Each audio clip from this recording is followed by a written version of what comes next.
अस्सलाम वालेकुम। औसाफ रमज़ान में आपको कहेंगे खुश आमदीद। मेरे साथ हैं गज़ल अशरफ, मुझे कहते हैं हसनैन लियाकत। उम्मीद करते हैं आपका रमज़ान बहुत ही अच्छा गुजर रहा होगा, ठीक ठाक होंगे आप सब लोग। और रमज़ान की बाबरकत साअतों में आप इबादत भी कर रहे होंगे, और ये जो नेकियों का लूट सेल सीज़न है, इसमें आप नेकियां समेट भी रहे होंगे और हमारे साथ भी जुड़े रहेंगे, क्योंकि हम अपने प्रोग्राम में बहुत ही इंटरेस्टिंग स्टोरीज़ भी आपके साथ लेके आते हैं। कुछ उलमा इकराम हमारे साथ मौजूद होते हैं और किसी लम्हे हम आपको ज़बरदस्त किस्म की नात भी सुनवाते हैं, और फिर नन्ही कहानियाँ होती हैं। मुल्क पाकिस्तान के नामवर लोग भी हमारे साथ मौजूद होते हैं, तो आपने हमारा साथ भी देते रहना है। जिस तरह से हम सुकून से आपके साथ यहाँ पर मौजूद होते हैं, आपने भी हमारे साथ सुकून के साथ हमें बर्दाश्त करना है और हमारे साथ रहना है, क्योंकि सुकून का कहना है से नो टू सेल्फ मेडिकेशंस।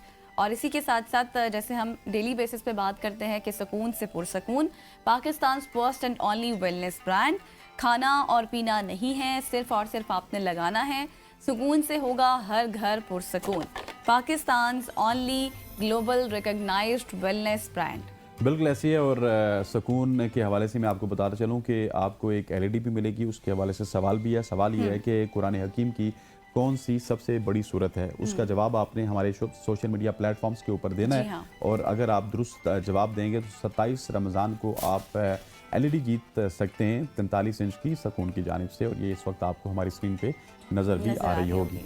ख़वातीन वज़ात, सुकून से हमने प्रोग्राम का आगाज़ कर लिया। अब आगे बढ़ते हैं और सोशल ट्रेंडिंग स्टोरीज़ का आगाज़ करते हैं। हवा में गोले छोड़ती तोपों की आवाज़ें, जिन्हें शहरों में दूर दूर तक सुना जाता है, इनका ताल्लुक असल में रमज़ान मुबारक और ईद की छुट्टियों के आगाज़ के रवायती ऐलान से होता है। लेकिन तोपों से इस तरह के ऐलान महज रमज़ान की आमद या फिर ईदैन के लिए वक्फ नहीं, बल्कि कई जगहों पर तोपों से गोले छोड़कर सैर व अफ्तार और रोज़े का आगाज़ के वक्त का ऐलान भी किया जाता है।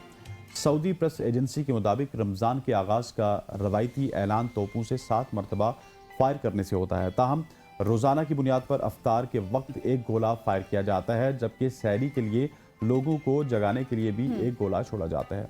जबकि एक तीसरा गोला रोज़े के लिए के शुरू हो जाने के वक्त उसका ऐलान करने के लिए होता है। जब ईद का ऐलान होता है तो उस वक्त भी तोपों से गोले फायर किए जाते हैं। तोपों से गोले हवा में चलाने की ये रवायत लोगों की याददाश्त में कदीम ज़माने से बसी हुई है, जिसका ताल्लुक आजकल के दौर में रमज़ान, सैर व इफ्तार या फिर ईदैन के ऐलान के लिए इख्तियार किए जाने वाले तरीक़ों से भी पहले का है।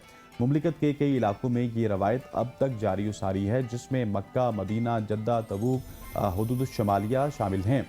रमज़ान के पूरे महीने में तोपों में गोले भर दिए जाते हैं और तोपों को निस्बतन बुलंद मकाम पर नस्ब किया जाता है, इस बात को यकीनी बनाने के लिए कि तोप के गोले की आवाज़ दूर तक पहुँचे और वसी इलाके में सुनाई दे। सिक्योरिटी के माहिर एहलकार तनसीब के वक्त इस मकाम पर मौजूद होते हैं जहां तोप को नस्ब किया जाता है, और ये काम इन माहिरीन की निगरानी ही में किया जाता है।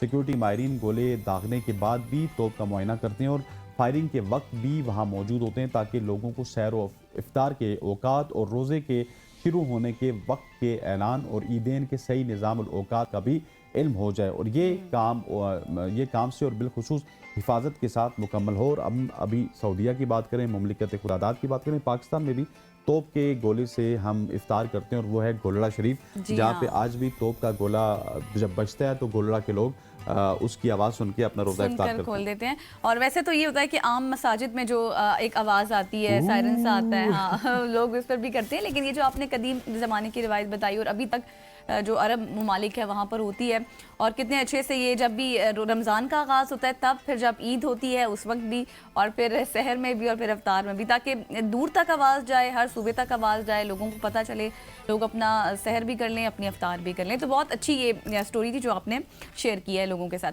आगे बढ़ते हैं जी। क्या मरहूम वालिदैन की तरफ से सदका उल फितर अदा करना जायज़ है?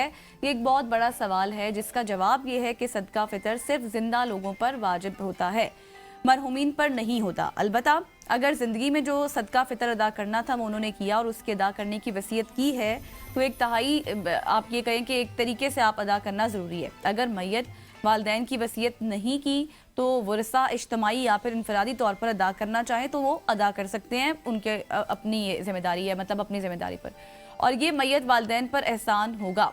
बाकी मरहूम वालिदैन के सारे सवाब के लिए आम सदका खैरात करना दुरुस्त है, इससे मरहूम वालिदैन को अजर सवाब होगा।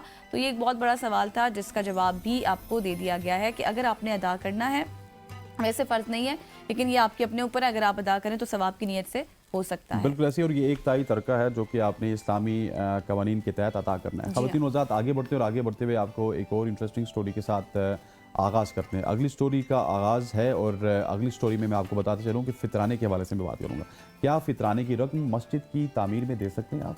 इसका जवाब आज हमने जाना है। सदक़ातुल फ़ितर का मसरफ़ वही है जो ज़कात का मसरफ़ है।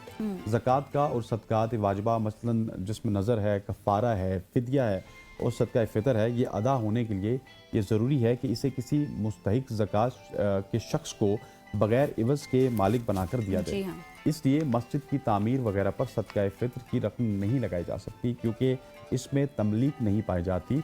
बाकी नफली सदकात व अतियात तामीराती कामों में इस्तेमाल किए जा सकते हैं और इनसे मस्जिद की ज़रूरियात की अशिया ख़रीदी जा सकती हैं। अगर आपने सदका और ये जो तमाम तर चीज़ें स्पेशली मैंने ज़कात के हवाले से बताई है या फिर फ़ितराने के हवाले से बताई है, तो मस्जिद की तामीर में नहीं लगेगी। बाकी फ़लाह व बहबूद में या किसी शख्स पे आप लगा सकते हैं, लेकिन मस्जिद की तामीर के हवाले से ये फ़तवा है फ़तावा हिंदिया, किताब ज़कातुल बाब सा, और ये तमाम तर जो फतवे हैं ये आपको आम जगहों से भी मिल जाएंगे और फतावा सेंटर से भी मिल जाएंगे। बिल्कुल आप सही कह रहे हैं, और ये उस तरह के सवाल थे ना जिनका जवाब जानना शायद ज़रूरी था, क्योंकि बहुत सारे लोग अक्सर ये सवाल करते हैं। तो फिर हमने इसके ऊपर काफ़ी रिसर्च की और फिर इसका जवाब आपके सामने रखा ताकि किसी भी किस्म की कन्फ्यूजन ना पाई जाए।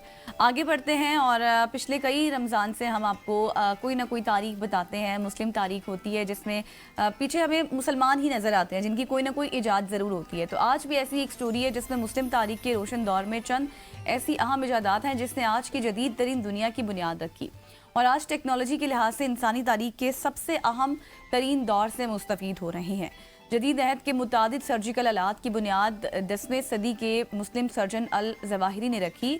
उनके 200 आलात की अहमियत को आज के अहद के सर्जन भी मानते हैं।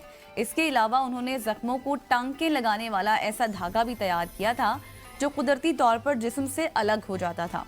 मुस्लिम डॉक्टर्स ने अफ्यून और अल्कोहल के इम्तजाज से ऐसी जो है वो चीज़ें तैयार की जिससे किसी को भी बेहोश किया जा सकता था, और ये तकनीक अब भी इस्तेमाल हो रही है। बिल्कुल ऐसी, तो इस चीज़ के पीछे भी मुस्लिम ही है। बिल्कुल ऐसी ये जो सुइयाँ होती है ना, हाँ, वो तैयार की जाती हैं और वो आपको लगाई जाती हैं, उसके बाद आपको होश आता है, और इसके पीछे भी मुस्लिम है। इसके अलावा अगर हम ख़वातीन वज़ात बात करते चलें तो हमने इस पूरे रमज़ान में पहले रमज़ान से लेकर आज तक हमने यही डिस्कस किया कि किस तरह से मुसलमानों ने हॉस्पिटल्स के हवाले से काम किया, मुसलमानों ने तिब्बी हालात से काम किया, कॉफ़ी के हवाले से काम किया, फिर हमने डिफरेंट घड़ियाल के हवाले से बात की है कि वो किस तरह से मुसलमानों ने तैयार किए। तो ये जो सेगमेंट था इसमें रखने का मकसद यही था कि हमने अपनी तारीख को जो हम भूल चुके हैं अनफॉर्चुनेटली, और हम ये समझते हैं कि इस वक्त जो दुनिया में जिद्दत है ये शायद यूरोप के मरून मिन्नत है या वेस्टर्न वर्ल्ड के मरून मिन्नत है, लेकिन ऐसा नहीं है। जब मुसलमान अपने उरूज पर थे, जब मुसलमान हुक्मरान अपने उरूज पर थे, जब मुस्लिम दुनिया अपने उरूज पर थी, स्पेशली बगदाद की बात की जाए, वहाँ पे तमाम तर चीज़ें उरूज पर थी, तो बगदाद से भी बहुत सारे इल्म की रोशनियाँ पूरी दुनिया में बखेरी गई हैं। और उसके अलावा जब मुस्लिम हुक्मरानों ने यूरोप तक का सफ़र किया और वहाँ पे जाके वो कब्ज़ा भी किया, फिर वहाँ पे हमारी मईशत भी हुई, हमारी माशत भी हुई, और एक ज़माना ऐसा था कि पूरा यूरोप मुसलमानों का था। तो उस वक्त भी हमने देखा कि मुसलमान वहाँ पे काफ़ी ज़्यादा इजादात करते हुए नज़र आए, और वही इजादात आज के दौर में भी हमें होती हुई नज़र आ रही है। आज उसकी नई फॉर्म नज़र आती है और उसके पीछे हमें कोई अंग्रेज़ नज़र आता है, तो हम अपनी तारीख को दुरुस्त करने के लिए इस तरह के सेगमेंट जरूर करते हैं। इसीलिए हम आपको बताते हैं ताकि हमें पता चल सके कि चले टाइम टू टाइम चीज़ें अपडेट हो जाती हैं, हर चीज़ अपडेट ज़रूर होती है, लेकिन उसके पीछे जो एक मेहनत होती है, स्ट्रगल होती है, वो करने वाले कौन शख्सियात थे, उनके हवाले से जिक्र करना भी बहुत ज़्यादा ज़रूरी हो जाता है। और उसके पीछे अभी तक जितनी हमने तहकीक की है ना, वो हमें मुसलमानों की ही तहकीकात, उनकी इजादात नज़र आई हैं। नाज़रीन, ये थी हमारी सोशल ट्रेंडिंग इस्लामिक स्टोरीज़, और यकीनी तौर पर इसमें भी ये बहुत सबक था, बहुत कुछ आपने सीखा, हमें भी मज़ा आ रहा था, क्योंकि जब हम रिसर्च करते हैं और जब आपको बताते हैं ना तो मज़ीद ज़्यादा अच्छा लगता है। यहाँ पर लेते हैं एक शॉर्ट सी ब्रेक, वापस आएंगे, हमारे साथ रहिएगा, स्टे विद अस।